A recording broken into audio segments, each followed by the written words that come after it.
성령이 하시는 말씀을 들을지어다. 귀 있는 자는 성령이 하시는 말씀을 들을지어다. 아멘이십니까? 제가 설교 초두에 왜 귀 있는 자는 성령이 하시는 말씀을 들을지어다라고 말씀하십니까? 우리 교인들 가운데도 성도님들 가운데도 좀 느끼는 분들이 아마 있는 줄로 아는데, 말씀을 준비하고 요즘 이제 설교를 준비하면서 하나님께서 이제 어떤 말씀을 기억나게 하고 또 어떤 말씀을 전하기를 원하는 그런 말씀들이 또 그런 감동이 저에게 전해지는 경우들이 많고, 또 요 근래에는 계속 주님이 그런 마음을 주시는 것입니다. 그래서 어떤 때는 거의 목요일 저녁까지 설교를 다 준비해 놨고 또 그 설교를 이제 내려놓고 하나님이 주시는 말씀을 또 준비하고 하는 이런 일들이 요즘 좀 많이 있습니다. 이런 감동과 은혜를 성령께서 저에게 매 순간 매 주간 주시는 거 아니에요. 어떤 때는 크게 내 마음의 감동도 간절함도 없이 말씀을 전할 때도 있는 것이죠. 그러나 이런 하나님의 감동과 은혜가 우리에게 주어지고 전달되어지는 이런 시간들은 언제나 있는 것이 아닙니다. 그래서 하나님께서 저와 여러분들에게 성령께서 하시는 말씀을 잘 듣고 은혜를 회복하고 하나님과의 관계도 회복하고 믿음의 자리에서 우뚝 설 수 있는 그런 기회가 되시기를 주의 이름으로 간절히 바랍니다. 지난주에도 말씀을 드렸습니다만은 이제 2014년 남은 7개월 동안 우리가 만선의 복을 누려야 되겠는데, 그 만선의 복을 누리기 위한 조건들이 무엇인가에 관해서 제가 말씀을 드렸습니다. 오늘도 만선에 관한 말씀입니다. 우리가 만선을 이루기 위한 조건이 무엇인가? 그것은 바로 믿음이라는 결론입니다. 우리가 읽었던 우리가 시편 37편 4절 말씀, 우리가 여호와를 기뻐하면 그 하나님께서 내 마음에 있는 우리의 마음에 있는 소원을 이루신다고 분명히 말씀하고 있고요. 우리가 읽었던 히브리 11장 6절 말씀은 여러분 믿음이 없이는 하나님을 기쁘시게 하지 못한다. 그가 살아계신 것과 그에게 나아가는 자들에게는 상 주시는 분이심을 믿어야 된다라고 말씀을 합니다. 먼저 내 마음에 소원이 없는 사람이 있습니까? 여러분 이 세상을 떠날 시간이 얼마 남지 않은 사람도 마음에 소원이 있습니다. 마음에 소원이 없는 사람은 죽은 사람입니다. 마음에 소원이 없는 사람은 살 이유가 없습니다. 특별히 하나님께서는 시간마다 우리의 마음속에 당신의 소원을 불어넣어 주시고 하나님의 소원이 내 소원이 됩니다. 그래서 그 소원이 이루어지기를 간절히 바라면서 우리가 신앙생활을 하지 않습니까? 성도 여러분, 그래서 하나님이 내 마음에 소원을 심어주지 않고 내 마음에 소원이 없으면 예수쟁이가 아닙니다. 예수를 믿는 사람이 아닌 것이죠. 그런데 여러분, 오늘 이 시간 예배 참여한 여러분들도 각자 나름대로 다 마음에 바라고 원하는 소원이 있고 또 그 소원이 있으니까 제가 여러분들에게 우리 동북에 속한 모든 그들을 만선합시다 라고 하니까 다 좋아해요. 빈털들을 살아가지 말고 빈배로 살아가세요 라고 하면 더 안 할 것인데 만선을 말씀하니까 다 좋아하는 것 같아요. 그것은 내 마음에 소원이 있다는 것입니다. 어떻게 하면 내 마음의 소원을 이룰 수 있고 만선의 지름길이 무엇인가 오늘 성경은 여호와를 기쁘시게 하고 여호와를 기쁘게 하라고 말씀합니다. 하나님의 마음을 흡족하게 드리라는 것입니다. 여호와 하나님의 마음을 기쁘시게 하는 이것이 여러분 내 소원을 이루는 것이고 지름길이라고 말하는데, 여러분이 오늘 말씀에 믿음이 없이는 여호와를 기쁘시게 하지 못한다고 합니다. 하나님을 기쁘시게 하면 소원이 이루어집니다. 하나님을 기쁘시게 하는 방법이 뭐냐면 믿음이 있어야 된다고 말합니다. 믿음이 없으면 하나님을 기쁘시게 하지 못하고 하나님을 기쁘시게 하지 못하고 우리의 마음이 소원이 이루어지지 못한다. 이 3단 논법입니다. 여러분 다시 말씀드립니다. 우리가 하나님 마음을 기쁘시게 해야 됩니다. 하나님 마음을 기쁘시게 하는 것은 믿음입니다.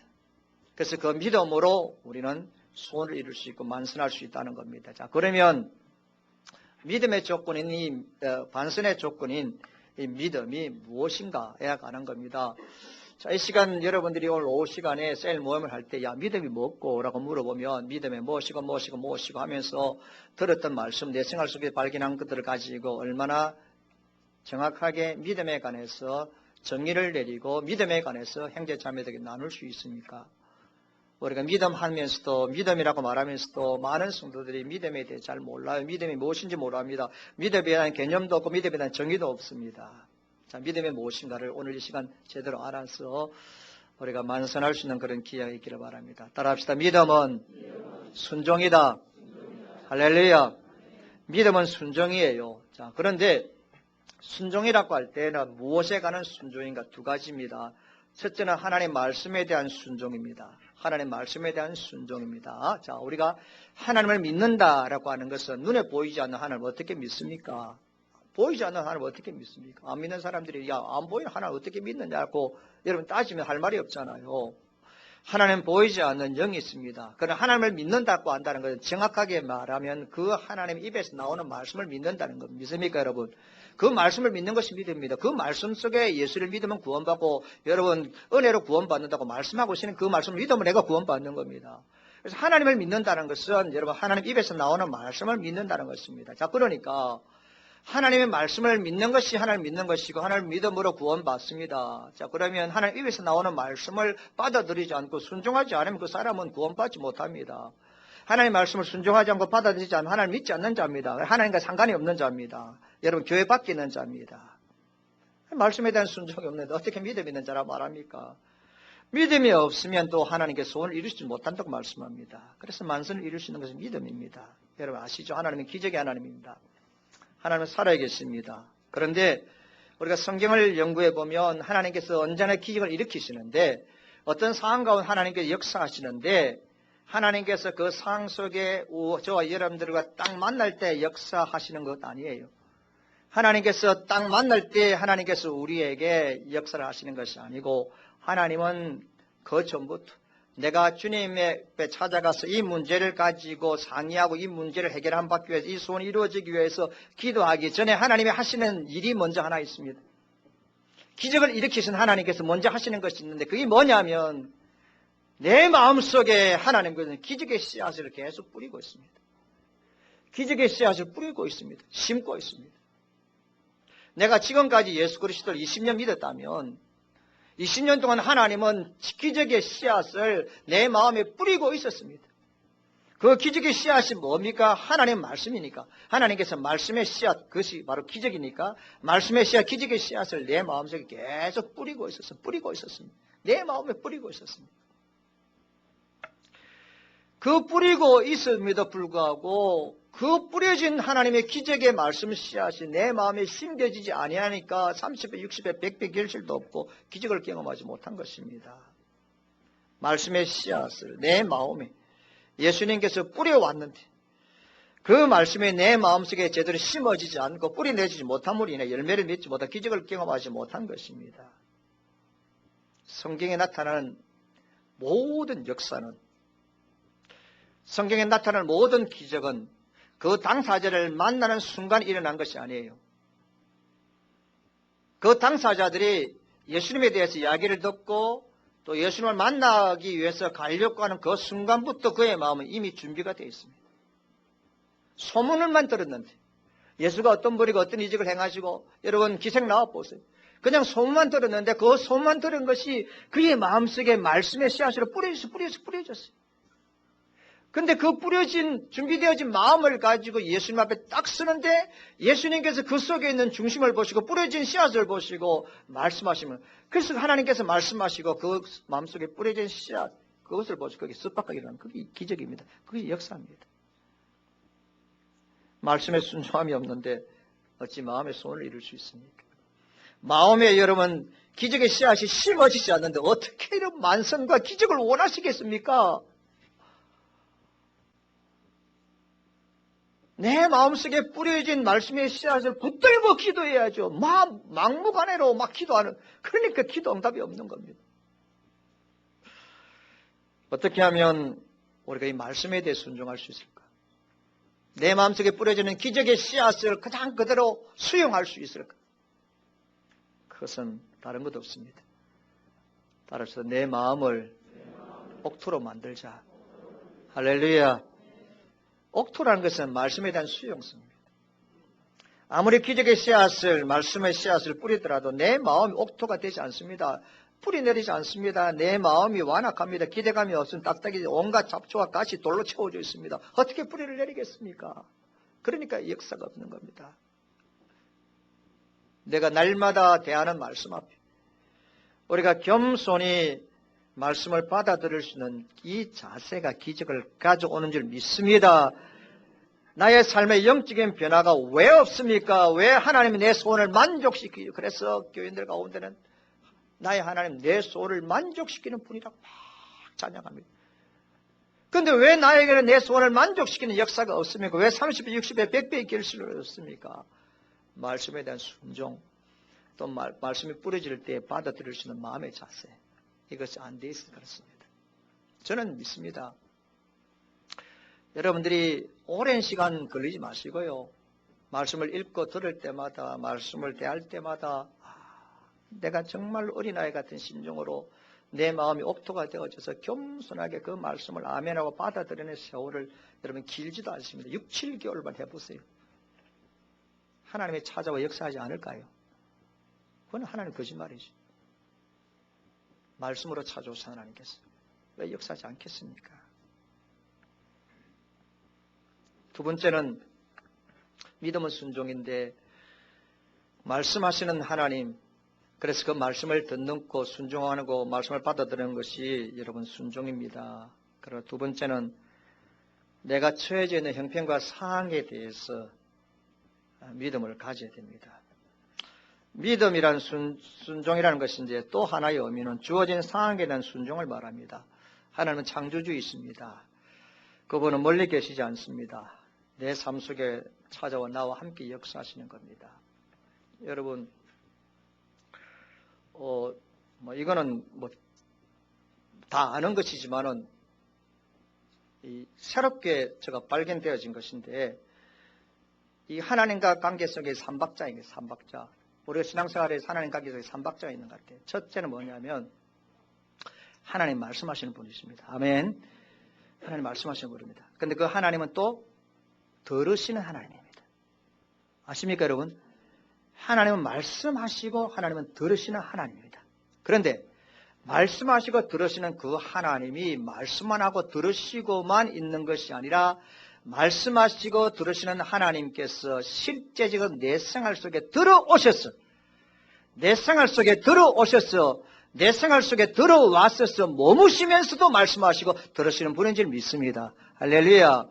여러분, 하나님 말씀으로 천지 만물을 창조했습니다. 말씀이 육신이 되어서 예수님이 이 땅에 오셨습니다. 자, 여러분, 예수님께서 이 땅에 오셨다는 것은, 말씀이 육신이 되어 이 땅에 오셨다는 것은 하나님의 말씀하시고 하나님의 말씀을 들으시는 분이신데 그분이 인간의 역사 세계 속에 들어온 겁니다. 그래서 인카네이션이라고 하는데 하나님은 역사 밖에 있고 나와 상관없이 멀리 머무는 분이 아니라 말씀하시고 들으시는 그 하나님께서 구체적으로 내 생활 속에 깊게 들어오셔서 내재하시는 분입니다. 그래서 예수님이 이 땅에 오신 것입니다. 이게 삼박자예요. 하나님 말씀하시고 하나님 들으신 하나님이시고 그 하나님은 내 상황 속에 내 관계 속에 반드시 들어오시는 분인 줄 믿습니다. 자, 그러니까 하나님 말씀하시고 듣는 것으로 사는 게 아니고 우리에게 좀 더 우리와의 관계를 새롭게 하기 위해서는 내 상황 속에 주님이 들어오셔야 되죠. 근데 하나님이 내 상황 속에 들어오신다는 것은 하나님이 어떤 상황을 만들어서 우리를 거기에 엮는 겁니다. 근데 그것은 하나님이 만든 상황이에요. 그럼 내가 들어갔다라는 것은 여러분 하나님이 내가 처해진 상황 속에 들어오신 겁니다. 그분이 만드신 것이기 때문에. 어렵습니까? 말씀을 드리면 혹시나 내가 사업에 실패했다. 내가 병들었다. 내가 굉장히 어려움을 당하고 있다. 외롭다. 뭐 여러 가지 일들로 인하여서 낙심한 일이 있어가지고 우리가 하나님께 조금 원망도 하고 불평도 하고 또 하나님 아버지 앞에 실망할 경우들이 참 많죠. 그런 상황들이 날마다 우리가 경험하잖아요. 그런데 그런 상황들은 우리가 하나님을 믿는 자면 그 모든 상황은 다 하나님이 주신 것입니다. 믿습니까 여러분? 우리는 왜 자꾸만 좋은 상황만 번쩍번쩍하는 상황만 좋은 결과만 하나님이 주신 상황이라고 생각합니까 여러분? 하나님은 좋든지 좋지 않든지 성공이든 실패하든지 모든 상황은 하나님 나에게 주신 것입니다. 왜 그렇습니까? 말씀하시고 들으신 하나님이 이것만으로 부족해요. 그래서 내 생활과 삶 속에, 내 생각, 실패 속에, 상황 속에 들어오셔가지고 그 상황 속에 더 구체적으로 교제하고 나를 만나시기 위해서 주시고 만들어 놓으신 거예요. 그러니까 그 상황을 받아들일 수 있는 믿음이 돼야지. 그 상황을 하나님이 나에게 주신 것으로 순종할 수 있어야 될 줄 믿습니다. 오늘 중고등부 아이들 설교하고 딱 올라오는데 뒤에서 떨려는 소리가 모든 상황 속에서도 그 찬양을 불러요. 여러분, 왜 여러분들 어떤 상황 속에서는 기도하지 않습니까? 왜 어떤 상황 속에서는 주저앉아 있습니까? 왜 어떤 상황 가운데는 감사하지 않습니까? 왜 어떤 상황 가운데서 봉사하지 않고 땀 흘리지 않고 엎드리지 않습니까? 왜 어떤 상황 가운데서는 절구하지 않습니까? 저와 여러분들은 어떤 상황 가운데서도 모든 상황 가운데서 감사하고 예배하고 봉사하고 주님을 의지해야 합니다.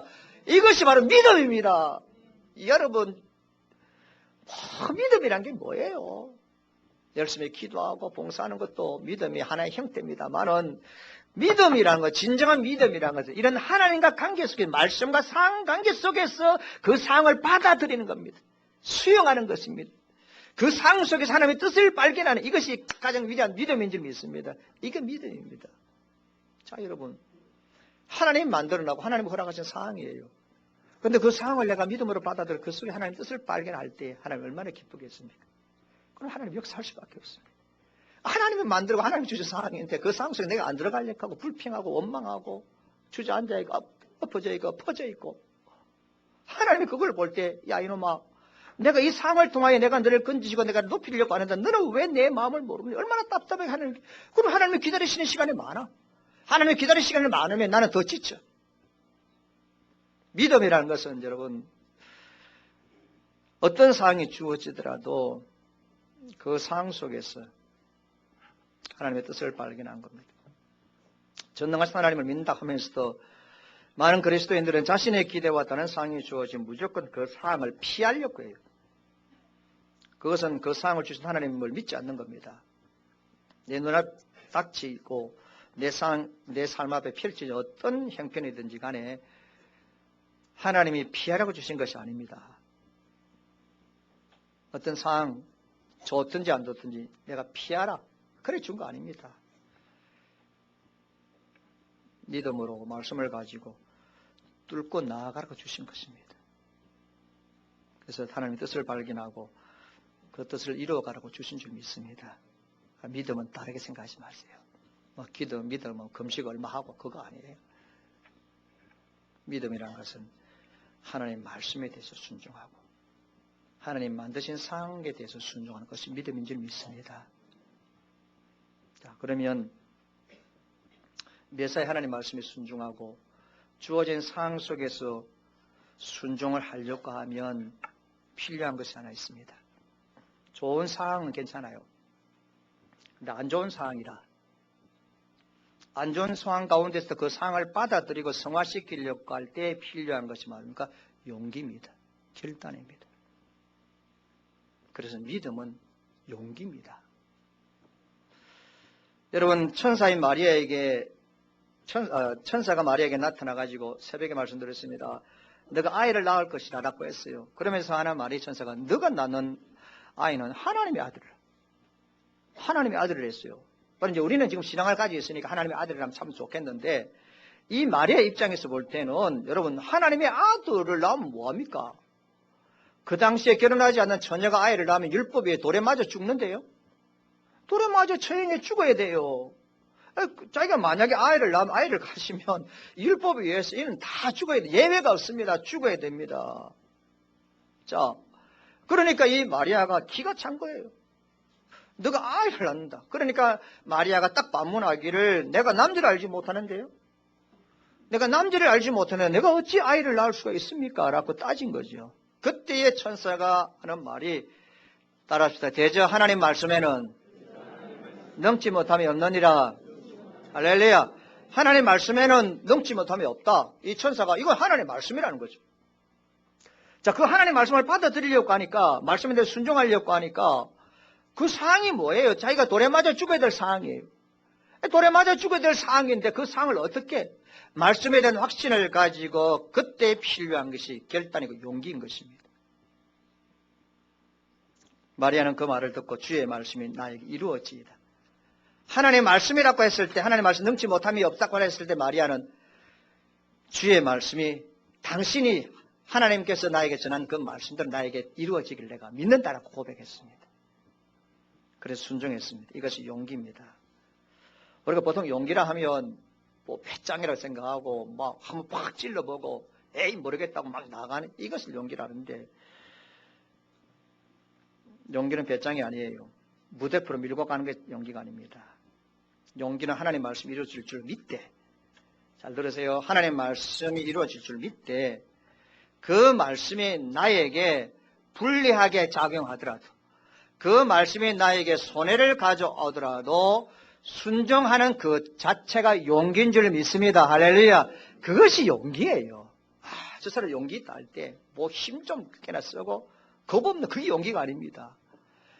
내가 이렇게 말씀을 받아들이면 뻔히 나에게 손해가 있는 걸 내가 알 수 있습니다. 그렇지만은 하나님이 원하시고 주님의 말씀이기에 순종하고 받아들이는 그것이 진정한 용기입니다. 내가 사회생활을 하면서 거짓말 한두 번만 하면 100만 원이 손에 들어와요. 100만 원의 수입이 손에 들어와요. 그것을 뻔히 알면서도 거짓말하지 아니하고 나에게 30만 원, 40만 원, 50만 원에 만족하는 그것이 바로 용기인 줄 믿습니다. 그것이 용기예요. 내가 지금 다른 사람에게 참 화가 나고 따지기도 하고 억울하고 욕을 퍼붓기도 하고 찾아가고 뭐 좀 따져보고 싶고 뭐 이런 마음들이 있다 합시다. 내가 아무리 생각해봐도 잘못한 것이 없는데 너무 억울해요. 그럴 때라도 자신을 말씀에 근거해서 억누르고 절제하고 다스리는 것이 용기인 줄 믿습니다. 용기예요. 여러분, 아브라함의 입장에서 볼 때는 참 기가 찰 일입니다. 자기가 보호자가 되어서 조카 롯을 자기가 지금까지 관리하고 먹여주고 자기가 여러분 보호자가 돼, 보양자가 돼가 지금까지 키워왔잖아요. 근데 이 롯이 좀 이제 머리가 크다 보니까 삼촌에게 찾아가서 자기가 눈에 보이는 좋은 땅을 자기가 찾아야겠다. 이런 건방진 사람이 어디에 있어요? 자기가 눈에 보이는 거 기름진 땅을 자기가 다 차지하겠다. 먼저 선택권을 가집니다. 그때 이 아브라함이 얼마나 섭섭하겠어요. 계산적으로 인간적 눈으로 볼 때는 다 가져가면 뭐 남는 땅 뭐가 있습니까? 식소는 아브라함 식소 훨씬 더 많은데요. 그런데 이 아브라함은 하나님이 자기에게 주신 약속의 말씀이 있어요. 갈 때 우리를 떠날 때부터 주님이 주신 약속이 있습니다.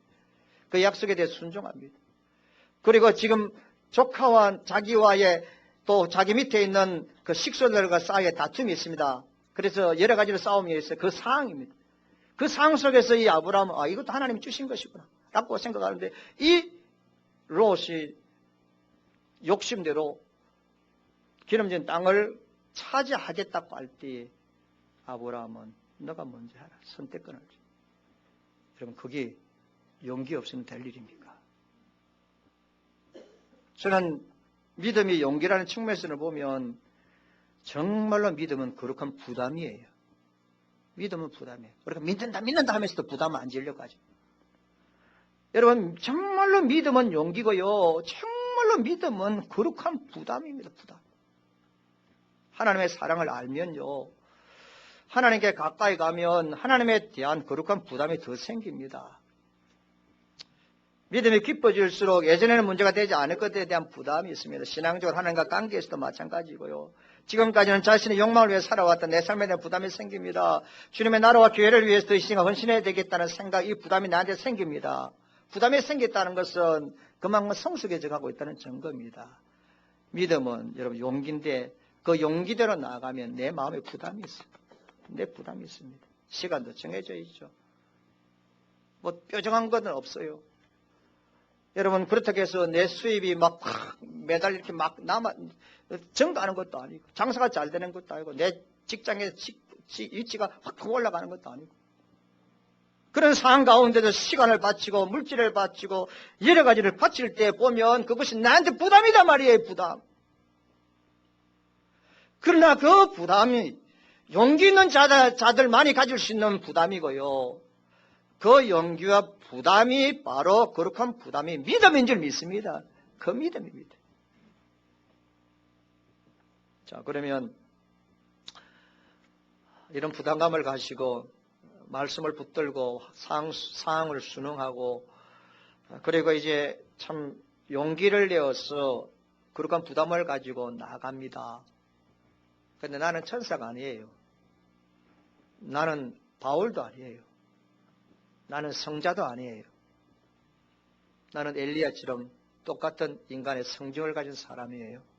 보는 거 다 보고 다 느낄 수 있는 사람입니다. 그러니까 용기를 가지고 부담감을 가지고 출발하고 결단했는데 내 마음에 두려움이 생깁니다. 염려가 생깁니다. 야, 내가 이렇게 했다가는 여러 가지 회복도 하지 못하고 힘들지 않겠는가라는 마음의 염려, 두려움이 생긴 겁니다. 안 생기겠어요? 내가 하나님 기뻐하실 것 같아가지고 정말로 귀한 거 많이 드렸는데 장사도 잘 안 되고 여러 가지로 돈 쓸 일은 더 많아지고 내 마음에 이거 괜히 했나? 부담이 생기는 겁니다. 두려움이 생기는 거예요. 왜 사람인지라 그런 걱정이 없겠어요? 왜 염려가 없겠어요? 자, 그럴 때에 용기를 가지고 부담을 가지고 출발을 했으나 내 마음에 두려움이 있을 때, 내 마음에 걱정이 찾아올 때에 필요한 것이 뭐냐면 하나님만을 바라볼 수 있는 그 길밖에 없는 줄 믿습니다. 하나님을 왜 바라보아야 되느냐?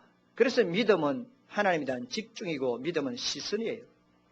믿음은 하나님을 뚫어지게 쳐다보는 것이고 믿음은 하나님을 향하여서 계속 시선을 집중시키고 고정시키는 것이 믿음이에요. 왜 하나님에게 우리가 계속 집중시켜야 되고 그래도 왜 계속 엎드려야 되고 왜 계속 말씀대로 살려고 왜 주님을 계속 바라보아야 됩니까? 하나님에게 시선을 집중시킬 때만이 그 두려움을 이길 수 있는 용기가 있기 때문에 생기기 때문에 그런 겁니다. 무슨 배짱으로 저와 여러분들이 인간으로서 그런 두려움과 염려가 찾아온 것을 물러가게 할 수 있습니까? 하나님을 뚫어지게 바라보아야 두려움이 사라지기 때문에 그렇습니다. 그래서 시선과 집중은 바로 믿음이에요. 성경에 보면 하나님이 사용하신 많은 일꾼들을 다 보면 광야 생활했습니다. 광야를 거쳤습니다.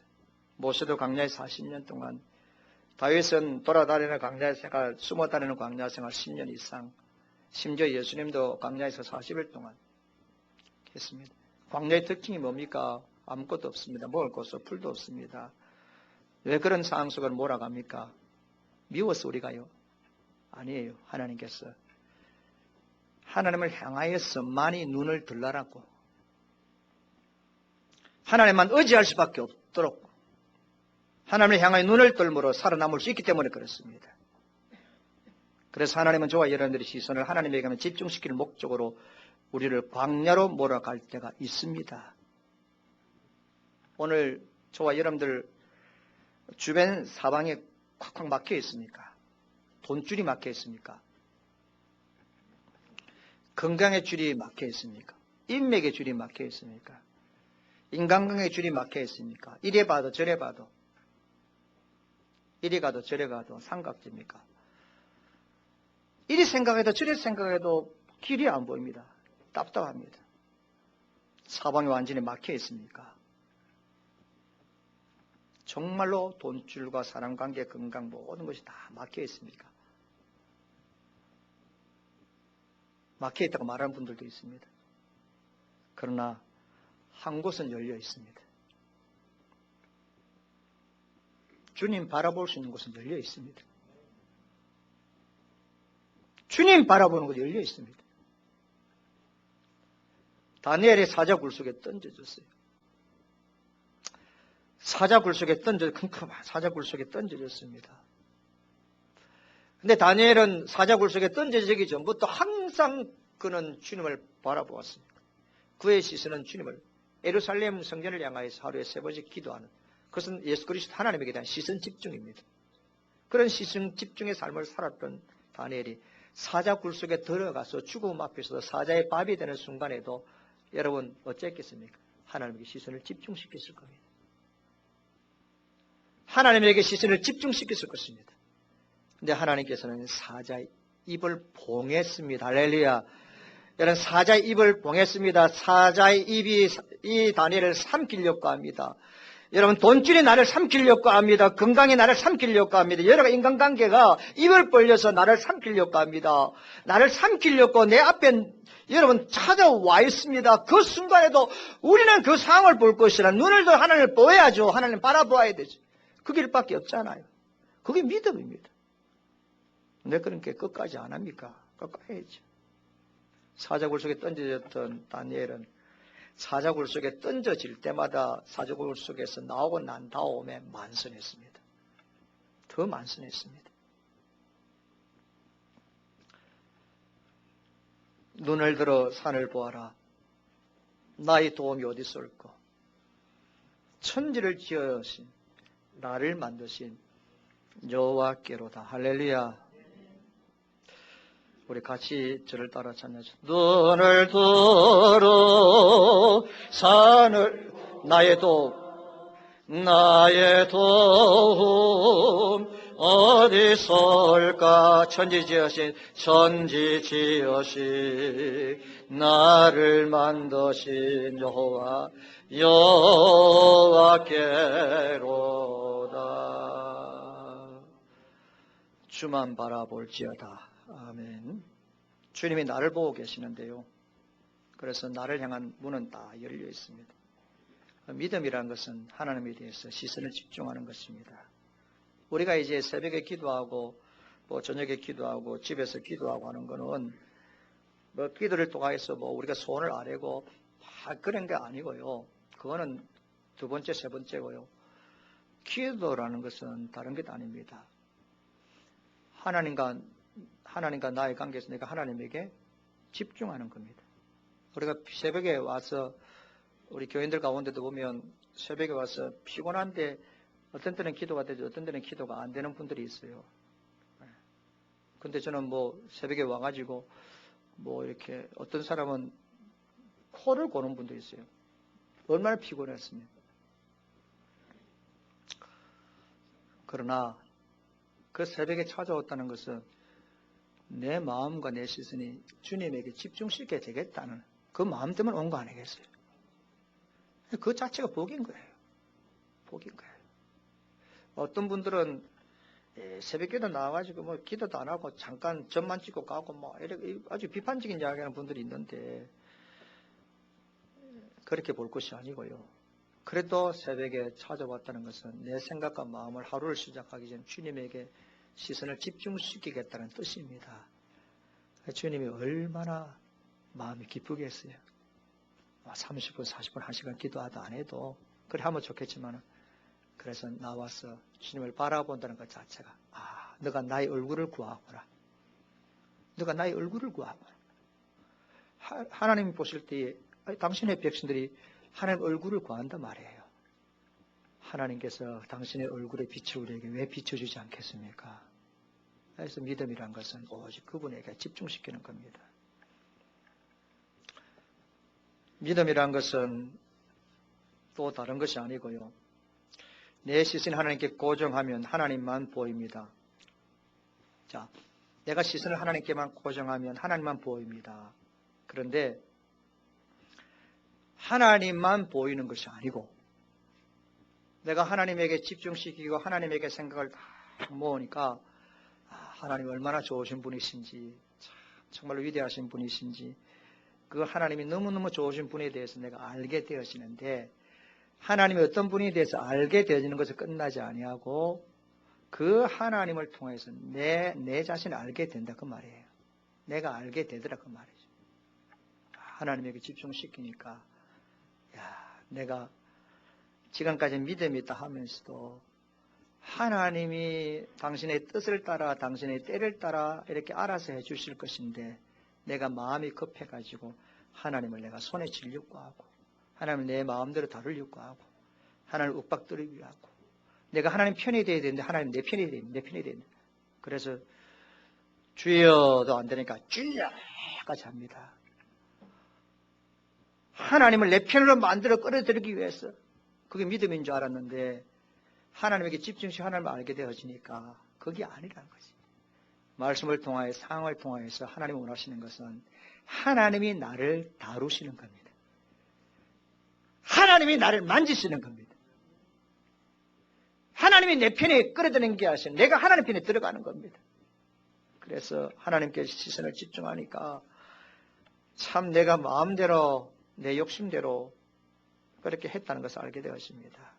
많은 사람들은 믿음을 하나님을 다룰 수 있는 기술이나 하나님을 다룰 수 있는 힘으로 생각합니다. 그래서 기도나 나의 열심이나 물질을 가지고 하나님을 움직이려고 합니다. 하나님 내가 이만큼 했죠? 주셔야 되죠. 여러분 하나님을 자기가 다스리려고 다루려고 합니다. 그런데 하나님에게 시선을 집중시키고 하나님을 제대로 알게 되어지니까 아니라는 것이 하나님이 나를 만지셔야 되고 나를 다루셔야 됩니다. 그래서 믿음이라는 것은 하나님이 나를 다루시는 것을 인정하는 것입니다. 내가 하나님을 다루려고 하는 것이 아니고 하나님을 내 편으로 만드는 것이 아니라 하나님이 나를 주무르시고 만지시도록 내가 내 자신을 내어드리는 것이 믿음인 줄 믿습니다. 이겁니다.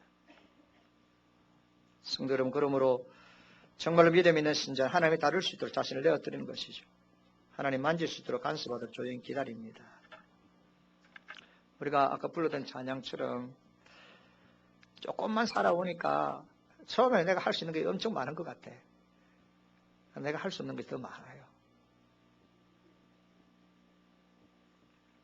하나님께 시선을 집중시키고 하나님 보이고 그래서 내가 얼마나 인간적인지를 알게 됩니다. 그래서 내가 할 수 있는 것이 별로 없구나. 그래서 하나님의 도움이 필요하고 그래서 하나님 나를 컨트롤해야 되고 나를 다스려야 되고 그래서 내가 주님께 내 자신을 맡깁니다. 이것이 바로 믿음인 줄 믿습니다. 제가 말씀을 한번 들은 적이 있는데 여러분 믿음이라는 것은 약속음이라고 했습니다. 저는 이 말씀이 다른 교회 가서도 이 말씀을 계속 하고 싶어요. 하나님은 믿음을 약속음이라고 합니다. 하나님과 우리의 관계는 현찰 거래가 아닙니다. 현찰 거래가 아니라는 것이 무슨 말이냐면 제가 과일 가게를 하고 있단 말입니다. 근데 과일을 팔고 있는데 누가 과일을 사러 왔어요. 근데 그 사람은 생긴 빠꾸가 내가 전혀 원하지 않는 거야. 보니까 영 험상궂고 좀 내 마음에 전혀 안 드는 사람이라. 자, 그런 사람이라고 여러분 돈을 가지고 과일을 사려고 하는데 나는 당신한테 안 파요 합니까? 내가 딱 보니까 야 정동구인가 장동구이보다 훨씬 더 멋지고 용호동에 나보다 훨씬 더 멋진 사람이 있다는 걸 알게 되어가지고 그 사람이 그것도 5만 원짜리를 더 가지고 과일을 사러 왔어요. 속이 디비죠. 저 사람은 저런 좋은 차를 딱 내 가게 앞에 딱 대고 5만 원짜리를 가지고 딱 과일을 사는데 속이 디비지 가지고 당신한테 과일 안 파요. 갔어? 그래 합니까 안 합니까? 나는 그 사람이 잘났든지 못났든지 그 사람이 아이든지 어른이든지 여러분 미국 사람이든지 어느 나라 사람인지 상관 안 하십니다. 나는 그 사람 손에 쥐고 있는 돈 때문입니다. 나는 그 돈 때문에 내 과일을 파는 것이 그 사람의 인격을 보고 과일 파는 거 아니잖아요. 그것이 바로 현찰 거래입니다. 그러나 하나님과 나와의 관계는 현찰 거래가 아니죠. 하나님과 나의 관계는 믿음은 약속음입니다. 현찰은 단순 거래입니다. 그러나 약속음은 믿음의 행위입니다. 신뢰의 행위입니다. 현찰은 상대방을 믿지 않아도 언제든지 거래할 수 있습니다. 그러나 약속음은 서로 신뢰 가운데 주고받는 것이 약속음입니다. 하나님은 우리와 맺기 위하시는 거래는 그런 헌금 거래가 아니고요. 신뢰의 거래인 줄 믿습니다. 자, 하나님과 나의 관계가 신뢰의 거래고 하나님이 나에게 주시는 복은 또 믿음은 약속음이라고 생각하면 조급해지지 않습니다. 약속음이라는 것은 그 약속 기한이죠. 그 기한 때 가야 뭘 받을 수 있지. 그런데 여러분 기다릴 시간이 있어야 되는데 하나님이 나를 다루셔야 되고 그 기다리는 기간 동안에 약속음이 결제될 때까지 기다리면서 하나님 나를 빚어가고 나를 성숙한 사람으로 만들어 가려고 하는 계획이 있고 하나님이 역사하시는데 내가 조급해가지고 내가 그 약속음을 뭐 결제하려고 하면 어땠습니까? 안 되죠. 그러니까 망치는 겁니다. 무슨 말이냐면 하나님께서 우리에게 여러 가지 상황을 통하여서 우리를 다루어 가신단 말이에요. 다루어 가시면서 하나님이 우리를 그분을 의지하는 체질로 바꿉니다. 체질로 만들어 갑니다. 이 체질 아시죠? 체질. 여러분들은 우리 목사님 요즘 새벽기도 결성 안 하고 막 이렇게 하는 분들이 결성도 안 하고 저도 피곤 안 할까 하는 분들이 있는데 저 안 피곤합니다. 왜 그렇습니까? 이거는 뭐 됐습니까? 체질화 되었습니다. 그래서 너무 그런 걸 가지고 위대하게 볼 필요는 없고요. 제가 얼굴에 막 알러지가 생기가 퉁퉁 붓고 이틀 동안은 결석했습니다만은 무슨 말이냐면 하나님께서는 당신의 원하는 체질로 바뀌어질 때 역사하십니다. 당신이 원하는 체질이 안 됐는데 이 복을 주가지고는 뭘 하겠어요? 다 망치지. 그 계기로 인해 가지고 다 망하지. 약속 오면 하나님 말씀입니다. 그 말씀들이 나의 옥토 같은 마음이 뿌려져야 하고요. 그리고 하나님께 시선을 집중시키고 하나님 손길에 맡길 때 때가 되면 반드시 결제가 될 줄 믿습니다. 시편 66편 12절에 사람들로 우리 머리 위로 타고 가게 하셨나이다. 우리가 불과 물을 통하여 통행하였더니 주께서 우리를 끌어내사 풍부한 곳에 들이셨나이다. 무슨 말이냐면 아이고 내가 인생을 사는데 사람들이 내 머리 위를 막 타고 다니. 내가 불과 물을 통행합니다. 무슨 말이냐면 사람들이 말이야 나를 무시하고 내 인격과 내 멍에를 짓밟고 나를 힘들게 하고 그렇게 내 머리를 타고 다니는 나를 무시하고 짓밟는 이런 일들이 일어난단 말입니다. 불과 물을 통과할 때 춥기도 하고 여러분 뜨겁기도 합니다. 그런 과정을 하나님 거치게 하시는데 결론이 뭐냐면 하나님께서 나를 그래 불과 물을 통행하게 하더니 그 다음에 따라서 주께서 나를 끌어내사 그러니까 상황 속에서 끌어냅니다. 끌어내사 따라서 풍부한 곳에 들어가게 하셨나이다. 할렐루야. 나를 끌어내가지고 풍부한 곳에 들어가게 하십니다. 제가 한번 말씀드렸습니다만 하나님께서 우리에게 세팅이 끝난 보석을 주지 않습니다. 하나님께서 언제나 원석을 주시죠. 원석을 주십니다. 원석의 가치를 알기 위해서는 내가 철저하게 하나님의 손에 만져져야 되고 하나님 손에 다루어져야 될 줄 믿습니다. 마지막 한 가지입니다. 믿음은 따라합시다. 믿음은 피스티스이다.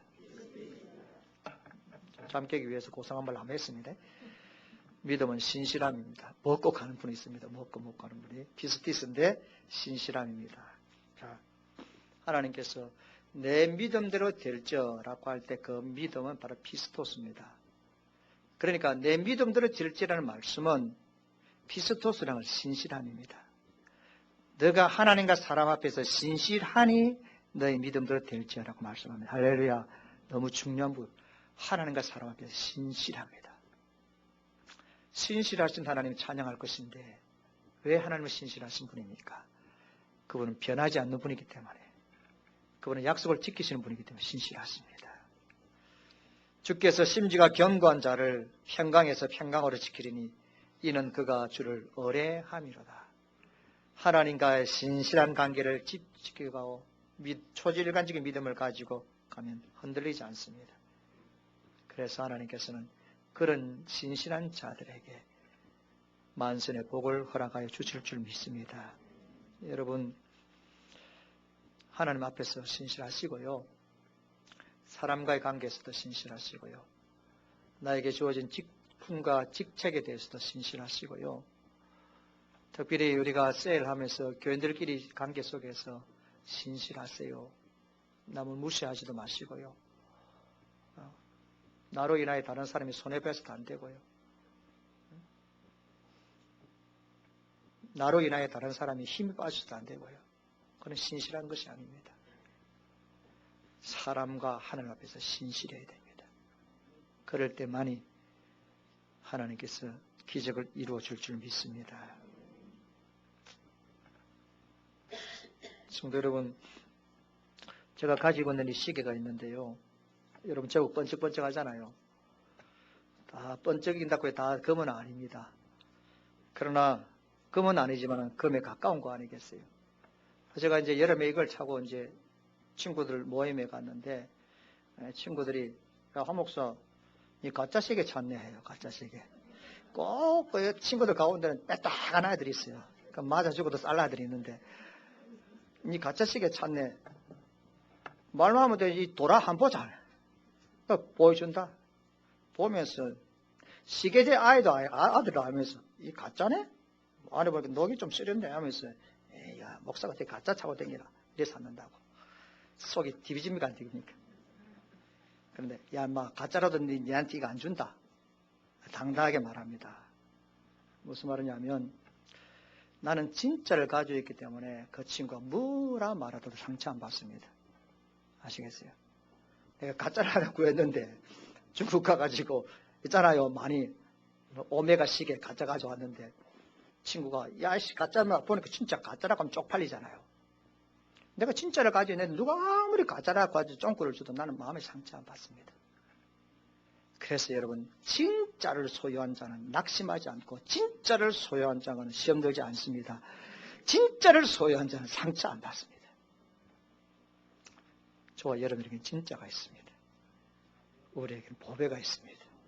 그분은 예수 그리스도잖아요. 우리가 보배를 가지고 진짜를 가졌는데 왜 낙심합니까? 왜 실망합니까? 믿음은 말씀에 대한 순종이고요. 상황에 대한 순종이고요. 믿음은 용기고요. 하나님에게 신선히 집중하는 것이고 믿음은 하나님께 내 삶을 맡겨서 하나님이 나를 만지시는 것이고요. 믿음은 약속이고 믿음은 하나님과 사람 앞에서 신실함입니다. 이 믿음으로 하나님을 기쁘시게 해서 기쁘심을 받으시는 하나님께서 우리의 마음의 소원을 이루는 놀라운 역사가 남은 7개월 동안 있으시기를 주의 이름으로 축원합니다.